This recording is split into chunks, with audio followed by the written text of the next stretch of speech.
And I wanted to ask you about like if there were any internal hurdles that you needed to overcome in order for you to get where you are today, like any internal struggles perhaps, or Oh, do you mean business wise or emotionally I or? think maybe more emotional like, uh, yeah. Well, to get this play out, or or just to the just point in my to life that I'm at right now. yeah, I'd say to get to the point of where you are right now, like where you sound very confident and you can pretty much make what make things happen and Yeah.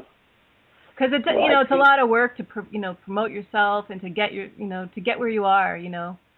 hmm I think that at a certain point, it was very difficult, and I wasn't getting anywhere that I wanted to go. Anyways, I was working so hard, and then I would get cast in things that I had no desire to do, Mm. and I worked so hard just to get the audition, just to be cast in that, or I worked, and then so at a certain point, I thought, oh, I don't want my life to be about doing under fives on Law and Order. Yeah, exactly. Like Right. I'm not interested in that at all Mm. in any way, and I don't want to waste another second of my life like trying to achieve that.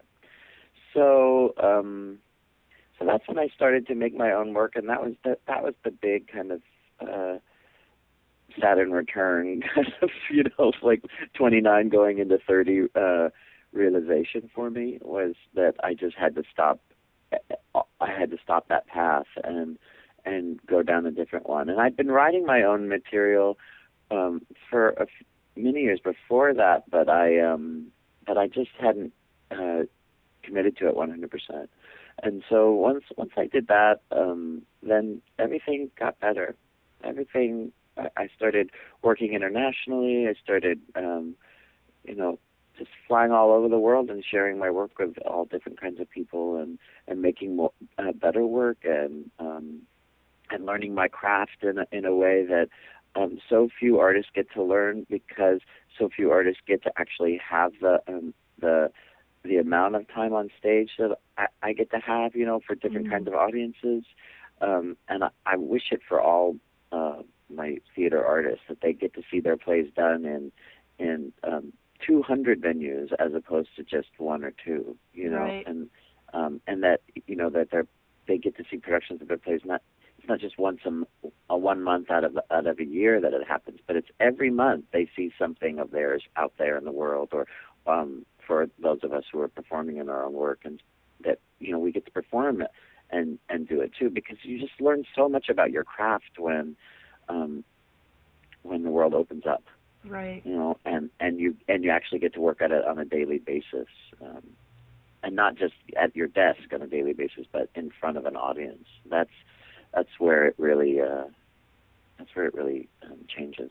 Right. So there was just some point where there was a shift where you just said I'm not going to, take these other kind of roles anymore, that I'm just going to make this happen. Well, that I wasn't even going to try to get those other roles, that Yeah. I was just really going to commit to making work that I cared about. And when roles come to me, ever so often somebody calls and says, "Will you do this?" That has to be a project that I'm just 100% passionate about, and otherwise I have to say no, um, because I want my life to mean Right. something in the moment, not be something about striving to achieve something at a later date. Yeah, you're right. So it's basically had to be aligned with your commitment and your life purpose. Like this had to be aligned with that.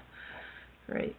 Yeah, I mean, I feel like I have my agent and I was she's more of a friend than an agent. Well, she's very good at her job, but we talk about the difference between ambition and aspiration, Mhm. and that ambition to me feels like it's holding your breath until you win, and an Mhm. aspiration is like an exhalation, is it's exhaling Ex- your, yeah. so yeah, so you're essentially breathing while dreaming is kind of what an aspiration is to me, and I feel like that's what I want to focus on, is more aspirations than ambitions.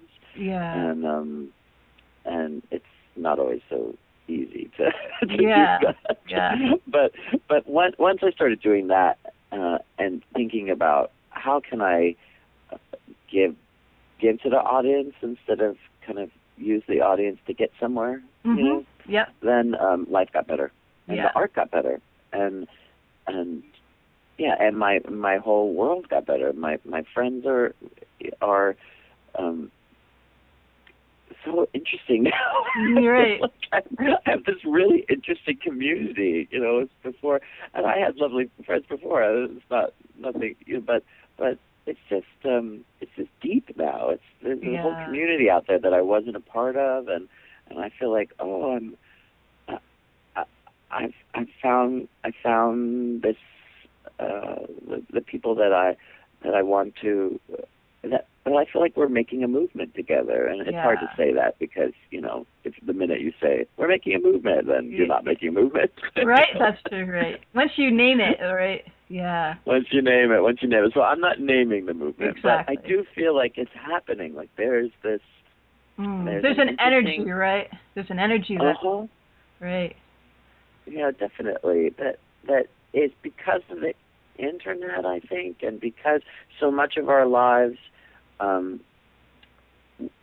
So much of getting together and telling stories together, that part of our heritage is has been taken and kind of eradicated from the culture because people stay home now and listen to their stories. They go on the internet or they go to movies, stay at home at movies, you know. So the theater arts are changing and the performing arts are changing. And how we do them, people want to come and have shared experience. So it's stopped being about the fourth wall is up and the actors kind of try to ignore that we're having a shared experience in the room together, and do their job, and everyone sits in the dark and then leaves.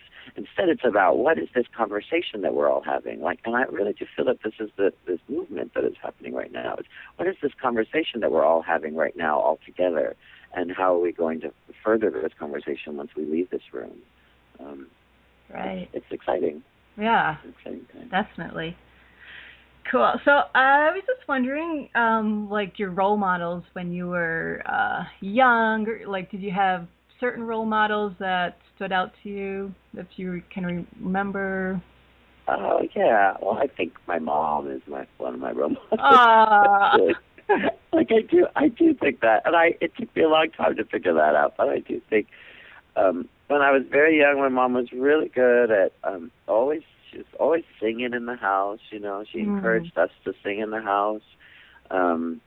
She was an art teacher, so she always taught us and not to make things that were perfect, but to make things that were expressive, and honest, and it came from a truthful place, you know. So I think that she's a big one. And there was this guy named Mark McClellan and another guy named Don Cummings who were teachers of mine. And they kind of put me on this path. And there was a woman named Elizabeth Swados who is a playwright and a composer, and she wrote a play that I was in when I was 14. I didn't work with her on it, and then years later I moved to New York and I ended up working with her, and she was a big mentor in that way. Penny Arcade is a performance artist in New York City. She's a mentor. Every time I sit down and talk with her, my brain kind of expands a little bit. And gosh, there's so many. Justin Bond, who I just performed with, I feel like, you know, Justin Vivian Bond is such an inspiration to me, and feels like a